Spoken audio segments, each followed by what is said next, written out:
Hey everybody, this is Chris Glitzos, known as a wood tinkerer.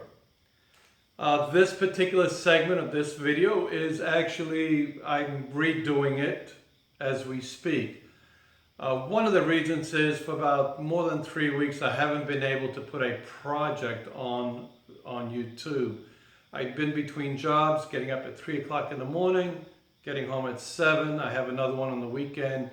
Most of these are more than 12, 14 hours. One of them actually 6 days a week. I'm traveling 100 plus miles in one direction. Well, anyway, a lot of it also, to my disappointment to myself, is actually I wanted to contribute to Sterling Davis' 2016 Pallet Challenge. This video was supposed to be that video. Sterling, thank you once again for coming up with it. I'm going to try next year if you have it to be on time. I promise you that. But for everybody else, please do enjoy the video and hopefully you like what came out of it. For those of us who are not used to taking a pallet apart, it could be very challenging. There are many YouTube videos out there that shows the simplicity of taking them apart. There are also other videos that show you shortcuts. If you do rush into it, each piece of plank will split. Now they are put very, very well together. They were made to withhold any rough beating that you may give it. I am stacking one by one as I pull them off the pallet, or let's say taking the pallet apart.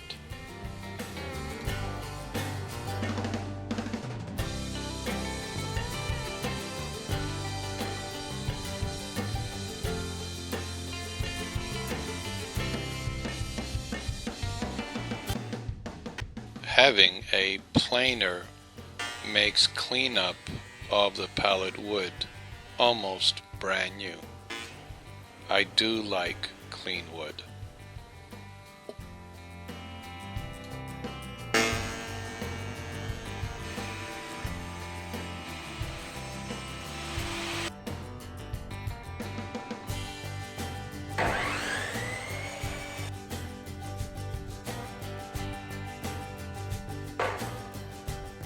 A lot of time on these boards,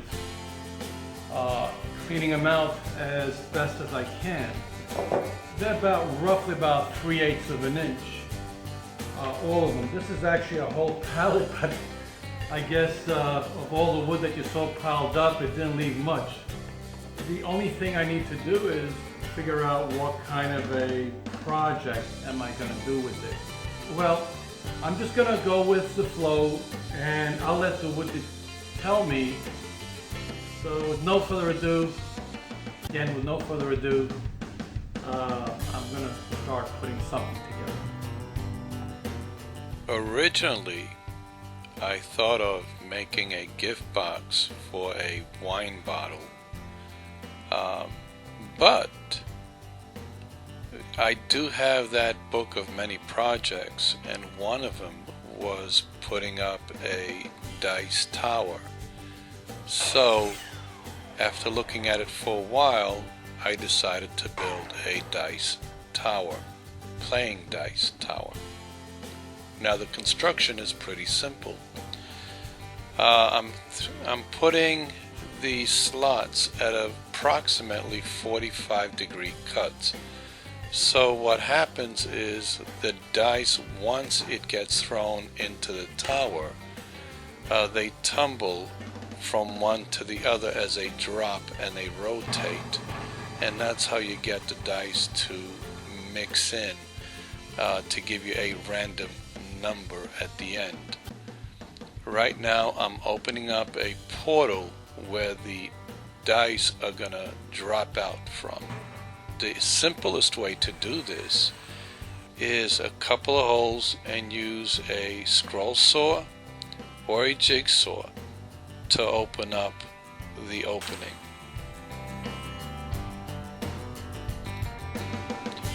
I'm gluing all the surfaces and one last piece to guide the dice into the tower.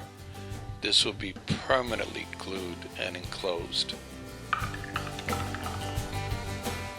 A small test to see how well it works.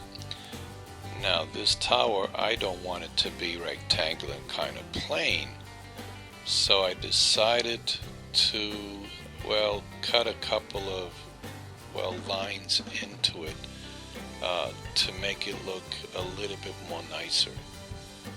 I'm not cutting it too deep, but I am etching these lines. Little sanding, as always. Time to build a square funnel, which when you throw the dice, they will be guided into the hole. It is as simple as making a small picture frame with a 45-degree angle on the miter saw and a 45-degree angle on the cross cut.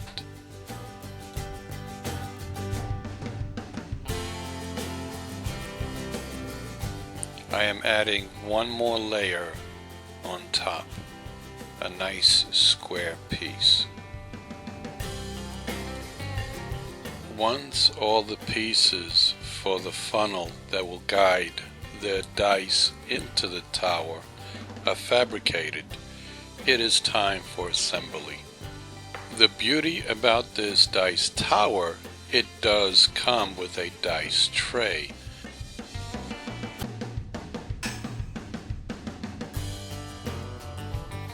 I don't like things looking kind of plain, so I decided to add a decoration in the front.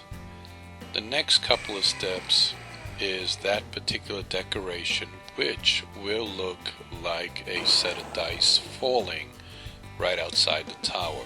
It is always recommended to make some kind of a jig or a layout jig, as I have. This makes things a lot easier. I could do the number 6, the 3, the 2, the 1 right out of that one jig, and it would always come out perfect. I took the liberty to sand down the red paint to give it a weathered look, and some white paint will accent the numbers of the dice. I decided to throw some black paint. The reason for this, I wanted to give it the effect that the dice are falling into the black abyss. Time to assemble the big dice as a decoration part in front of the tower. I took a dowel and I cut it at a 30, 45, and 15-degree angle and a straight cut in order to emphasize that the dice are tumbling down in front of the tower. The simplest things in life is a dowel pin that will hold the tower upright and prevent it from swinging side to side. I'm also did the same thing underneath the tower. I'm installing a base that the dowel pin will lock into position and hold the tower from falling. There are many gadgets out there to throw the dice. I particularly like the way the dice tumble and make that funny noise as they make it to the bottom of the tower. If you like my channel, please refer it to your friends and please subscribe if you're a newcomer. There are more videos to come.